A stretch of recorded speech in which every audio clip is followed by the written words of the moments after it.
Ever dreamed about taking your Singaporean business global, but then you see the price tag and it feels a little daunting? Well, there's a powerful government grant that could be your ticket. In this explainer, we're going to break down the Market Readiness Assistance Grant, or MRA, and show you exactly how you can unlock those global ambitions. So, picture this. You've built an awesome business right here in Singapore. Things are going well, and now you're looking out at the horizon, thinking about new customers, new markets, that next big chapter for your company. And then reality hits, right? Expanding overseas is not cheap. You've got market research, marketing, legal fees, the list just keeps going. And for a lot of small and medium-sized businesses, that financial wall can feel, well, pretty impossible to climb. But what if I told you there's a way to lower that wall? Let's talk about your ambition, and more importantly, how to make it happen. This is where the Market Readiness Assistance Grant, or MRA for short, comes into play.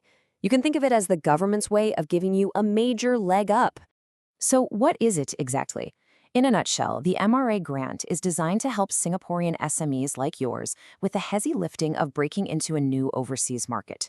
It focuses on 3 big areas: promoting your brand, developing business connections, and actually getting yourself set up over there. And here is the headline number, the best part. It can cover up to half of your eligible costs. Yep, 50%. That is a massive deal, and it seriously cuts down the financial risk. Okay, so let's get down to the nitty-gritty, the part everyone wants to know. How much money are we actually talking about here? Let's break it down. The magic number is $100,000. But get this, that's not a one-time thing. It's per company for each new market you decide to tackle. So you could use it for one country and then apply again for the next one. Now, you don't just get a check for $100,000. It's smartly broken down into 3 key areas, or pillars. $50,000 for business development, $30,000 for market setup, and $20,000 for market promotion. So what do those pillars actually pay for? Let's make it real. Market promotion, that could be the cost of setting up a booth at a huge overseas trade fair. Business development, that could help you hire a pro to find you the best local partners. And market setup, that's for the really crucial stuff, like getting your legal paperwork sorted or protecting your brand.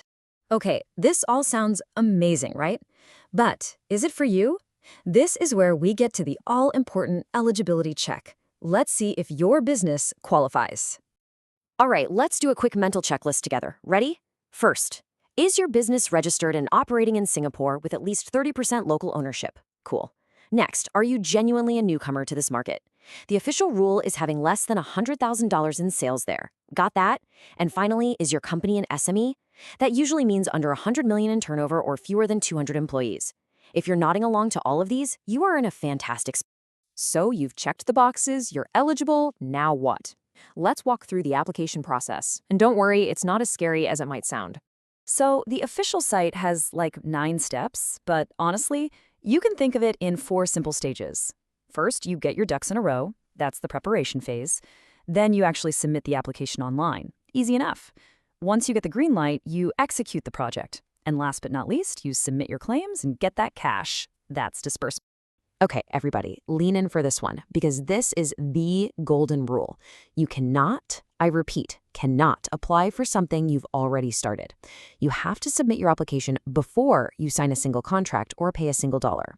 Get the grant approved first, then start the project. Got it? Super, super important.